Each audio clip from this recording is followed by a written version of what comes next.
Well, hello folks. Welcome to the midweek update. It's the 12th of November. It's early, but it seems like we're already halfway through this month. So we've got expiration coming up, not this week, but the end of next. But we got some stuff to talk about. You guys know how this works. We share ideas, take responsibility for it. We'll go through the meaningful news of the day, take a look at the broad markets. We'll also take a look at stuff technically and see what's been moving.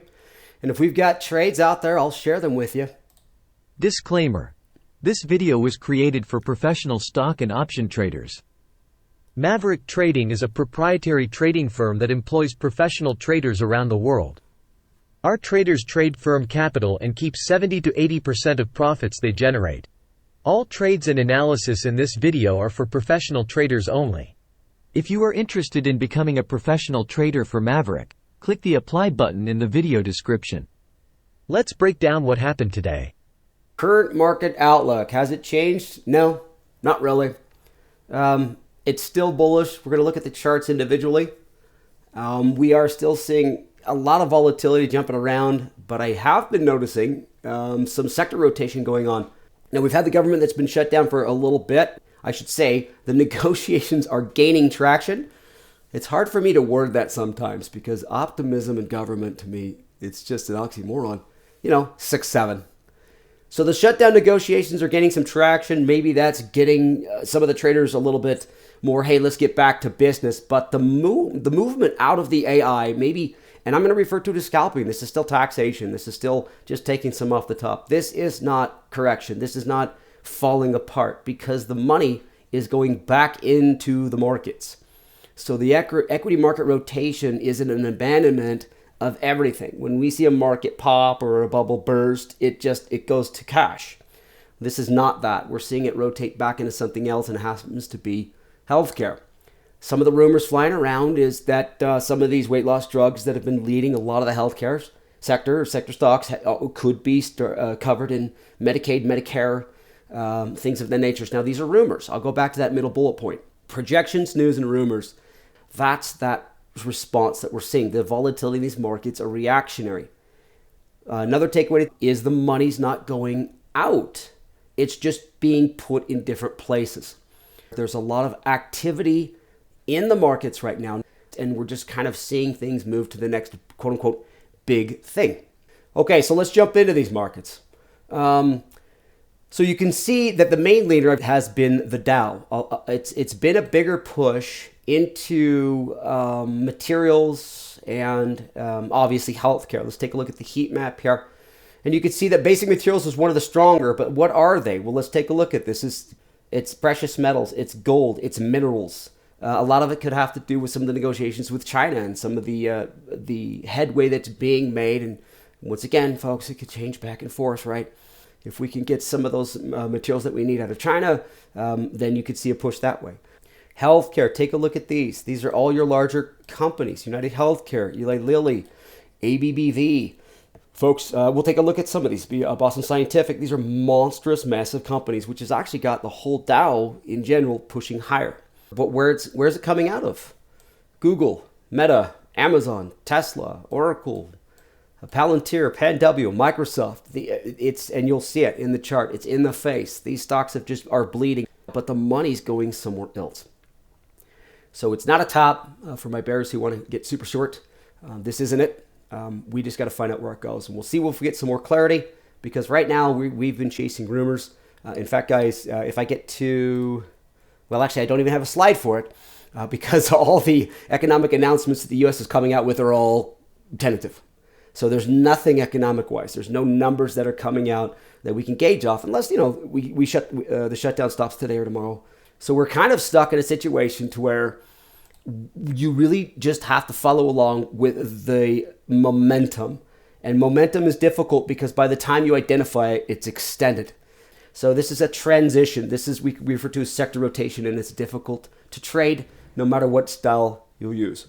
Let's take a look at the SPY. I like to start with the SPY. This is how we roll. You could take the SPX as well. But we did have a nice bounce. This is still confirmation. This is of a move to the upside with that hammer candle. It is still in an uptrend, right? There's our hammer. It's a reversal. It did get as deep as it did back in October, but it did move off of the 50. The 20 and the 50 are still sloping. It's, folks, when I say this, it sounds like, okay, Joe, geez, I would say you're listening to your fourth grade teacher. Here's the bounce, here's the slope, here's the whatever. Okay, the reason why I repeat it and say it over and over and over again is because once you get out of the fourth grade and you realize, oh, I know something that people don't, you're wrong. Because if you just follow along with what's happening, then you don't get sucked into, hey, this is the end of AI. But we could see how that money flip-flop and go right back to it if some of these rumors don't hold true, or some of the things that are expected to be don't happen. This follows price action, impervious to emotions and that rumor and speculation. Now, it looks ominous. It looks like it could be setting up the chance to maybe roll over and confirm a lower high, but at no means is this in a downtrend. If anything, it's going to be maybe creating a channel to where it can go sideways. Let's get over to the RSP, and this is where it becomes kind of fun. Now, the RSP, folks, is equally weighted, and take a look at this chart. We got a rolling over in the SPY, but the RSP is going straight up, and it's still coming off that support level we talked about last week. We talked about a range bound or maybe a channel. Talked about, hey, if you're a Fibonacci guy, or excuse me, a Bollinger Band guy, this is on the lower range of the Bollinger Band, which would create an opportunity for it to go up to the higher range, and it's done exactly that. If you quiet that noise and you take it out, you equally weight everything, this is a nice move to the upside. Now, it's not the leading major. The leading major is the diamonds, right, or the Dow, because it has all those healthcare companies in it. So, different story. Let's take a look at the Qs. The Qs, a little similar to what we're seeing in the SPY. It's still not bearish. It's still not the end of the world, but it is showing a little bit of a weak move here. Kind of choppy, a gap up that's kind of failed. It still did confirm with a hammer candle, and it is above that area. It's still sideways at this point. Take a look at the range. So I don't want a lot of overreaction. And then let's take a look at the diamonds here. Obvious shift when it comes to rotation. It's an obvious shift. Price action doesn't lie. Had that same confirmation of hammer, and if you really think about it, folks, it did touch its 50. Right back there, maybe not like the SP did, but it did. However, it didn't get the hesitation the Qs and the SPY did. In fact, it's just taken off. Not a lot of over-exuberant volume, so there is money being put into it, but not at a massive pace. So can this sustain itself? It can. It can. But be leery of extensions and the rubber band snap. We talk about this a lot. In fact, let's take a look at the GDX. It was a wonderful example of it. So it's an overextension, and when you stretch this rubber band, it's going to snap. So what's difficult about that is how bad does this snap? Well, usually when you have corrective action, you can measure it. But when you're up here and it snaps, we'll get to this, it becomes incredibly difficult to calculate. So what I do is identify this is a gap. This is referred to as an open gap, and it's starting to close itself the last few days. But it did happen to set a couple of lower lows. So it's okay, when is this going to turn? I don't know. I just wanted to consolidate. But by the time we identify that it did start to turn, look what it's already doing. We're chasing it. So this is luck. It's a guess. And what's tough about luck and a guess is you're upset that you didn't guess expecting to get lucky. It's hindsight. But this could have easily gone from here to here. So you're just kind of reacting and chasing. Okay, with all that cleared up, let's take a look at BAC for Curtis. This is Bank of America, right? It's past its earnings. The financial sector, by the way, folks, is also strong. If you took a look at the heat map, you could see that. The idea here is like an ascending triangle pattern. It came out of its earnings, kind of fluttered around, but I do like this. I think that's kind of neat. But there's just not a lot of conviction there. It's showing some strength, and I think it just might be up just based on kind of the momentum it's set after its earnings. Now, what I like about this, Curtis, is if you just kind of follow along with this, do something a little bit smoothed out, maybe a +1, something adjustable like a diagonal, shorter term. But if you're snapping fibos from this area to this area, and your target's somewhere at the 165 level or something, you're probably not going to get it. So if you just kind of take into consideration, it's probably this candle, I would not be surprised if it ended with a shooting star and you got a little bit more of this action, right? Maybe bleeding towards 55. It's the overall, where am I going to be in 7 days, 2 weeks? So kind of set it out there. Be a little bit restrictive when it comes to your targeting. Maybe it shoots up to 60 because it's the next greatest thing, right? But for now, you just kind of have to play what's in front of you. But I do like it. I think it's a decent bull. All right, thank you, Curtis. Let's move on to Mason. TMO was from last week, and I carried it forward this week. I do like it. It's Thermo Fisher, right? Healthcare, it's in the right place. It might not be very specific to what's going on, but it could just be a sympathy move. We did like it as kind of a symmetrical triangle, the point we talked at, if I remember correctly. Maybe I might be off. Or a bull pullback with a target here, and it's moving a little higher. So I like it, but take a look at what it's doing. And Mason, I know Mason knows what it is if he's been in the trade. So this is where it opened. This is where it's closed. This is where it opened. This is where it closed. So this gap's down. This time it gapped up, went up. Okay, now it's taken off. But these last few days might have been pretty difficult to sift through, right? Through here. But it is now showing price action comfortably pushing above some resistance levels. You know it's going to stall up in this area. It might even pull back. But this push to the upside, based on what's going on in the sector itself, you really have a pretty decent little trade if you're already in it. And I know we talked about it last week. I'll carry it forward again. I liked it. It's still a good trade. For those who aren't in it, give it a minute. Give it a minute. You'll see that some of the larger companies like Eli Lilly and Merck, they've got stuff like this going on right now. So this one's just kind of bleeding higher, but a good trade. Let's go to CHTR, Communication Services. There we go, from one sector that's being built out and one that's being kind of bled out. Just kind of sliding lower. Earnings missed, subsequent gap. Expect more of the same. Look at this consolidation here, a little bit of a slide. It would be neat to see this continue, and you might get that. You might get that if we see this continuing sector rotation. Stay on pace. Be aware that you might get a little bit of a bounce, something that's going to be big, if you can absorb that with just your position sizing. And once again, I would target this more of like a -1, more so than a -3. So, which is still a big move based on how volatile it is. So let me add it to the bear watch. It's nice to get a bull in the merging sector and a bear in the one that's turning over. Thanks for that. Okay, Cassandra's got a CHRW, and we've actually got a trade on this, huh? All right, so let's take a look at this. So here's the target, and we're at about 150. I think that's about fair. That might be 150 right there. So a little bit of aggressive. I like where it's going now. I'd be a little bit leery because it's coming off of a low. If this can cross this area, take a look at the shadows here, right? There's something right around that level. What are we going to want to call that? 155, 154, that it doesn't like. I like these last few candles. If we can get back up above even this area, if you start to see that this is threatening that 156, then that 160 could be feasible.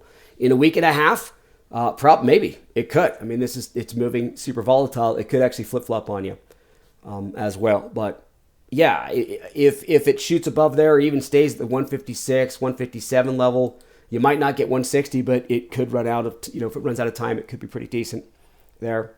So I like it. I like what you have on it because it's aggressive. The only thing that I would be a little bit leery of is just this motion. So what it does above this area is going to be big. That 156, just based on my opinion. But I like where it's at, and I like where it's going now. Thanks for sharing. Another one, we got FedEx. Or, sorry, folks. Let me type it incorrectly. This is Freeport. Okay, fat fingered it. Okay, here's FedEx. This is 270, 275. Let's take a look at that. Oh, look at this, going gangbusters. Just a big surge. Once again, take a look at the news on it. A little bit weird behavior. There's a lot of that going on in these markets. It's basically, hey, let's throw a dart and see what happens. What's the next quote unquote big thing? I like the ascending triangle breakout. Look at this push-pull here with this candlestick that was starting to fall apart, and then a big move with this volume. In fact, folks, when you see something like this, just scroll down to the bottom of the chart and take a look if there's some sort of announcement or news associated with it. Pretty sure there's going to be something. A little bit of an extension here. If you've got that 270, 275, it's well on its way there. Let me read a little further. Yep, still 1.5 week. So where it's at, depending on when you got onto it, it looks like it's well on its way up to your target. Keep in mind when it comes to the vertical spreads and anything that has a decaying element to it, any sort of a spread, you really need to get closer to that Friday before you'll see those big chunks of change come in. All right, let's jump into JCIs. Let's jump into JCI. This is industrials. Okay, these are breakouts. So JCI is a breakout. I'm going to go through these a little quickly here. So JCI, ROK, another breakout here, folks, right? I imagine they're probably going to be the same sector, same ideas. Moving over to CAT, Deer. Yeah, these are ones that I like to look at as well. So CAT, a little bit more of a consolidation look. If I can zoom into it here, guys. But it is definitely having a nice push to the upside. And I truly think, and let's take a look at Deer, since I'm on the topic. Deer looks good too. I like Deer. Deer looks a little bit better than CAT just because it's back up to a resistance level, the 200-day surge. Let's put Deer down. Deer's fun, right? There's an area. I can go all the way back here. I just like this. This is a reverse head and shoulders pattern, isn't it? Well, I'll call it almost a scallywampus because, it did turn here. So I like that. So if it can get above that 200-day moving average, if we can get back up to these levels here, this is a really fun trade maybe to the upside if we continue to see strength in the industrials. Awesome, thanks. All right, Connor's looking at LBDK. ALBRDK. There we go. To the downside, communications services. Yep, telecom service. Kind of free falling here. We took a look at one earlier, didn't we? Was it CHTR? I think it was. So it's really moving at a really interesting angle, and these can bounce. You'll get little things like this. Big candle like that'll throw you off. Understand this is where this candle closed open, a big drop. You might get gaps up. I mean, this looked really bullish today, but rolled over. So played as a -1, I would look to something that maybe has scalable expiration cycles, like a targeted calendar spread or even a diagonalized spread, something like that. But I'll put it on the bear watch because a lot of them look like that. Thank you for sharing. Let's take a look at VST. Okay, this is a short. Looking at this on the utility side. Looking bearish, starting to slip. Looks like that support's about to be broken. Yeah, VST looks like a good trade there. Let's take a look at another one. He gave us a couple TRUP. Oh, this is in the financials. Okay, cool. So one in utilities, one in the financials. Wow, yeah, something happened with that earning. Right, huge gap up, shot, and just kind of fell apart. But that 40 level could be pretty good. It looks like it's kind of meandering. Maybe a zero trade on this. 0 to -1. You know what? Okay, and here's why I came to that so quickly, folks. Let me explain myself a little bit. Take a look at this. When you had consolidation, this is kind of a symmetrical triangle, reluctance gapped up, and if it wasn't for the earnings, I mean, this would have been down here outside that box. Now, it gapped up after the earnings and went up to wherever it did and came back down. And it's done this before, right? These shadows. So it becomes, this box becomes relevant when it comes to the fundamental trader, the person that's been trading this for a while, knowing that, hey, I've been trading TRUP for years now, and I know that every time it comes down to 38, you got to buy it. You know, whether that's true or not, 38 has definitely showed me in the last 45 seconds I've looked at this, it's significant. So if this starts to roll over and fall apart, then yeah, you're going to go back into kind of the area of what this square had been doing, right? But so for now, I play it a little bit more kind of a sideways to down, and then if it really starts to fall apart, it might give you more opportunity. Thanks for that. All right, let's take a look at a couple others that I carried over. And we already looked at TMO, so thanks for that. Let's look at AR on the bull side. No, it's industrials. This has been working. We like this as a move to the upside, and it's just continuing. It's feeling overextended. So if you're in this position from last week or even before that, this is one that you're just super happy with. Hopefully it expires this week. If not, you're sitting in the money. So it's worked out for us. Let's take a look at another financial. This is JP Morgan that we talked about last week too. And it looks to me it's finally starting to gain some traction. It'll have this, hey, we got this move to the upside. We could break up here. I think we even zoomed in further to say, okay, if it breaks, our first target's going to be here. But look at that. Reach the target. This is the candlestick you want to see when it exceeds resistance levels. So JPM is looking really good. Good job on that, guys. TMO we looked at. But then the other one that I carried over is Fly.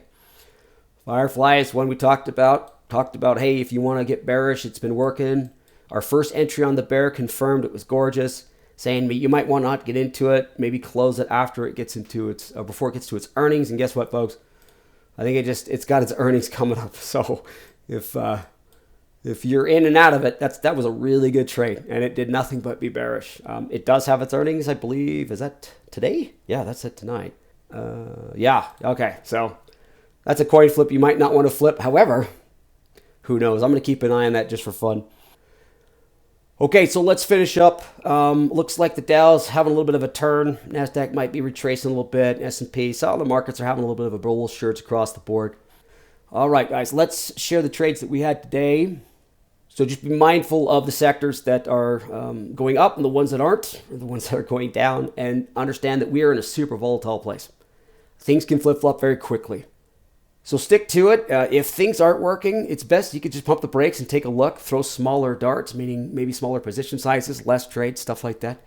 It's interesting to see. I think we got a fun market here. Money's still in it. It's just going in different places. That's probably the biggest takeaway from today. All right, guys, thank you so much for your participation. I really appreciate it. We'll talk to you next time. Bye, everybody.